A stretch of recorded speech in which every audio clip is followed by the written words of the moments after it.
दोस्तों नमस्कार। दोस्तों मैं बिमल शाही आप सभी लोगों का अपने चैनल में स्वागत करता हूं और उम्मीद करता हूं कि आप लोग सभी लोग स्वस्थ होंगे एवं मस्त होंगे। सभी राष्ट्रवादियों और सनातनियों से ये निवेदन रहेगा कि आप लोग मेरे चैनल को सब्सक्राइब कर लीजिए एवं वीडियो को लाइक और शेयर भी कीजिए और अपने कमेंट्स भी वीडियो पर दीजिए। दोस्तों आज हम लोग बात करेंगे दिल्ली विधानसभा चुनाव का। जी हाँ दोस्तों, दिल्ली विधानसभा चुनाव में आज भारतीय जनता पार्टी ने अपने जो मैनिफेस्टो होता है जिसे बीजेपी संकल्प पत्र के नाम से जानती है, तो उन्हें बीजेपी ने अपना संकल्प पत्र का पार्ट 1 आज जारी कर दिया है। वो टुकड़ों टुकड़ों में अपने संकल्प पत्र को जारी करेगी, पार्ट 1, पार्ट 2, पार्ट 3। इससे पहले कल भारतीय जनता पार्टी ने 12 अपने कैंडिडेट्स का अनाउंसमेंट कर दिया, तो अभी भी कुछ सीट पर बीजेपी को कैंडिडेट्स अनाउंस करना बाकी है। तो दोस्तों आइए हम लोग देखते हैं कि बीजेपी ने अपने जो संकल्प पत्र है उसमें क्या क्या कहा है और किन किन इश्यूज को फोकस करने का बात कहा गया है। तो बीजेपी ने सबसे पहला चीज कहा है, इस संकल्प पत्र को जो बीजेपी के जो नेशनल प्रेसिडेंट हैं जेपी नड्डा, उन्होंने इसे जारी किया है और उन्होंने कहा है कि जो इनका जो मोहल्ला क्लिनिक मॉडल है, जो अरविंद केजरीवाल इस मोहल्ला क्लिनिक मॉडल पे बड़े घमंड के साथ बोलते हैं, उन्होंने इसे फर्जी स्वास्थ्य सेवा करार दिया है। उन्होंने कहा है कि मोहल्ला क्लिनिक में फर्जीवाड़ा हुआ है और 300 करोड़ का घोटाला हुआ है। मुझे लगता है इस बात में सच्चाई है और केजरीवाल को स्वयं श्वेत पत्र जारी करके बताना चाहिए कि मोहल्ला क्लिनिक में कितने लोगों का इलाज आज तक हुआ है, कितने मोहल्ला क्लिनिक इन्होंने स्वयं बनवाए हैं और कितने मोहल्ला क्लिनिक इन लोग अपने जो लोग हैं उनको इन लोगों ने किराए पर दिया है। तो जो भारत भाजपा की जो संकल्प पत्र हैं उनकी जो प्रमुख घोषणाएं हैं वो हम आपको दे रहे हैं। तो इसमें सबसे पहला है कि गरीब महिलाओं को सिलेंडर पर 50 रुपए की सब्सिडी दी जाएगी। तो ये इनका सबसे प्रमुख घोषणा है। उसके बाद है कि मातृ सुरक्षा वंदना के तहत गर्भवतियों को 6 पोषण किट और 21,000 रुपये दिए जाएंगे। अब इसमें कौन लोग फायदा उठाएंगे ये तो भगवान ही मालिक हैं। 60 से 70 साल के लोगों की पेंशन में 500 रुपये की बढ़ोतरी की जाएगी। उसके बाद अटल कैंटीन योजना के तहत 5 रुपये में पौष्टिक भोजन उपलब्ध कराया जाएगा। उसके बाद 70 साल से अधिक के आयु के लोगों को 10 लाख रुपए का बीमा दिया जाएगा। तो ये सब सारे जो हैं वो बीजेपी का प्रमुख घोषणाएं हैं। और उसके बाद ये भी कह रहे हैं कि दिल्ली वासियों से उन्होंने वादा किया कि दिल्ली में जन कल्याण की चल रही वर्तमान योजनाओं को उनकी सरकार, भाजपा की सरकार बन जाने के बाद भी जारी रहेगा। योजनाओं से जुड़ी सुविधाओं का मजबूत और उनमें सुधार किया जाएगा एवं उनको भ्रष्टाचार मुक्त भी किया जाएगा। अरविंद केजरीवाल का कोई भी योजना में भ्रष्टाचार न हो ये बात तो मुश्किल है कहना, तो इनको भ्रष्टाचार मुक्त करना बहुत ज़रूरी है। और उसके बाद भाजपा ने अपने संकल्प पत्र में महिला समृद्धि योजना के तहत प्रति महीने महिलाओं को 2500 रुपया देने का वादा किया है। और इसके अलावा तो मैंने आपको बता ही दिया कि गरीब महिलाओं को 500 रुपया की गैस सब्सिडी दी जाएगी। तो दोस्तों ये मोटा मोटी बीजेपी का संकल्प पत्र है, जिसमें उन्होंने कहा है कि जो अरविंद केजरीवाल की जो अभी जो बेनिफिट्स हैं वो तो चलता ही रहेगा, प्लस इन्होंने अपने हिसाब से सिलेंडर में 500 रुपया की सब्सिडी और महिलाओं को 2500 रुपया का सामान्य योजना और वृद्धाओं के लिए पेंशन में 500 रुपया की बढ़ोतरी, तो ये सारी चीज़ें भाजपा ने अपने संकल्प पत्र में कहा है। इधर दोस्तों आज अरविंद केजरीवाल ने भी एक प्रेस कॉन्फ्रेंस किया है तो इस प्रेस कॉन्फ्रेंस में अभी फिर अरविंद केजरीवाल कुछ बड़ी घोषणाएं किए हैं।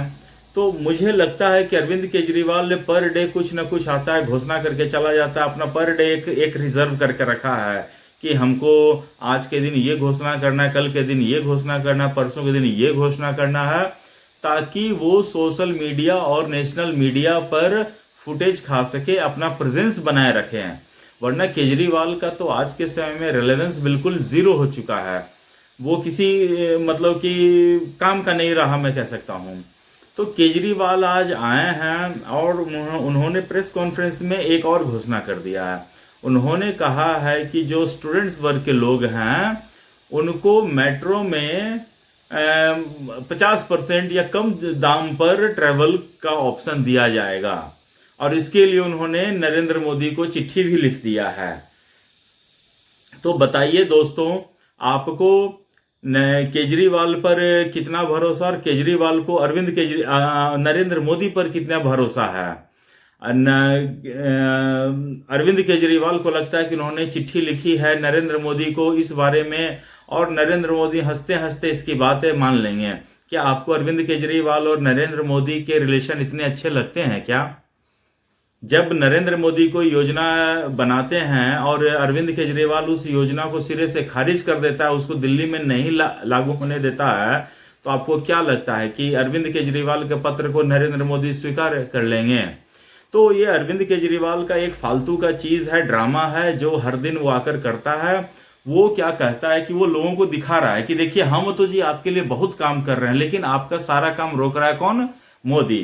तो मैं तो इतना ही कहूंगा कि जब सब लोगों को ये लगता है कि सारा काम मोदी ही कर रहा है, तो फिर वो तुम्हें क्यों चुने? वो डायरेक्ट बीजेपी को ना चुने कि उसका काम आसान भी हो जाएगा। बीजेपी को अगर कोई काम करवाना रहेगा दिल्ली में तो एलजी उन्हीं के हैं, गृह मंत्री उन्हीं के हैं, प्राइम मिनिस्टर उन्हीं के हैं, तो वो ज्यादा आसान काम रहेगा ना। लेकिन केजरीवाल को लगता है कि वो दिल्ली के मुख्यमंत्री ही बन जाना उनके लिए बहुत बड़ी उपलब्धि है। बाकी आज तक उन्होंने दिल्ली के लिए क्या किया है इसका एक श्वेत पत्र क्यों नहीं ला देते हैं? उनके लोग टीवी पर आकर बैठकर बोलते हैं कि दिल्ली में 10,000 किलोमीटर सड़क वो बनवाया है, तो एक श्वेत पत्र ला दें ना, एक श्वेत पत्र ला दें और उन्होंने वो बता दें कि कौन कौन सी सड़क कहाँ से कहाँ तक गई सड़क है और उसका निर्माण उन्होंने करवाया है। कुछ दिन पहले दिल्ली से जब केजरीवाल जेल से निकला था तब तो कह रहा था कि जी हम तो जेल चले गए थे इसलिए सड़क बन नहीं पाया, सड़क में गड्ढे थे और सारे गड्ढों को भर रहा था। केजरीवाल टीवी पर आकर कह रहा था कि हम जैसा यूरोपियन स्टाइल में सड़क बनवाने का कहे थे वो स्टाइल में हम वादा कर नहीं पाए हैं। तो ये जो 10,000 सड़क बनवाया है वो कौन स्टाइल में बनवाया है? वो कहाँ के स्टाइल में बनवाया है? संजय सिंह बोल रहा था। तो मुझे तो लग रहा है कि मीडिया का जो है ना एक बहुत बड़ा वर्ग है ऐसा, जो मुझे लगता है संजय सिंह जैसे लोगों को बोलने का परमिशन देता है। संजय सिंह देखिए मूलतः एक टिकट ब्लैक किया है, और आप समझ सकते हैं कि जो टिकट ब्लैक करने वाले लोग होते हैं उनको उनकी समझ क्षमता कितनी होती है ये आप सोच सकते हैं। दिन में पुलिस से मार खाता है, रात में पुलिस से मार खाता है, फिर कभी आम लोग से मार खाता है। तो संजय सिंह का जिंदगी इसी तरह बीता है। अब उसे लोग पूछ रहे हैं कि मतलब कि अपनी योजना बताइए, और वो विभिन्न प्रकार के जेपीसी में भी है। और ये भारत सरकार का मतलब कि पूरे जो लोकतंत्र है उसका एक मजाक है कि संजय सिंह जैसा टिकट ब्लैक किया राज्यसभा का सांसद है और वो विभिन्न प्रकार के जेपीसी में वो एक मेंबर है।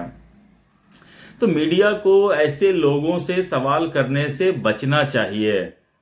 सवाल जो आदमी कुछ जवाब दे सके, सवाल उनसे होना चाहिए। बाकी तो कोई भी कुछ भी बोल सकता है, उसके लिए सब फ्री हैं। तो संजय सिंह कह रहा था कि हमने 10,000 किलोमीटर सड़कें बनवाई, केजरीवाल कह रहा है कि हम सड़क बनवाए नहीं है, तो अब किसकी बात मानी जाए?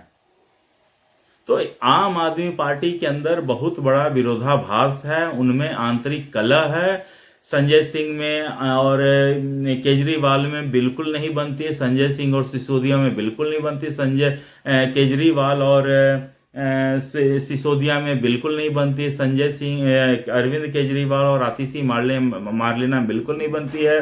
केजरीवाल तो 1000 उपाय कर रहा है कि किसी तरह आतिशी मार्लेना हार जाए, और केजरीवाल तो सीएम बन नहीं सकता है। तो इस तरह करके वो अपनी बीवी को सीएम बनाने का रास्ता साफ वो कर लेगा। केजरीवाल का दिमाग इस तरफ चल रहा है, दो धारी तलवार है केजरीवाल की दिमाग है। खैर, तो दोस्तों आज का दिन पूरे दिल्ली के लिए मैं ये कहना चाहूँगा वादों से भरा हुआ दिन रहा है। अलग अलग पार्टियां अलग अलग तरह से वादे करती हैं। अब कौन पार्टी जीतती है और कौन पार्टी कितना अपने वादों पे खरा उतरती है, ये देखने वाली बात रहेगी। तो दोस्तों आज के लिए मुझे इतना ही अपडेट देना था। आप लोग अपना ख्याल रखिए, स्वस्थ रहिए, मस्त रहिए। तब तक के लिए नमस्कार, बाय।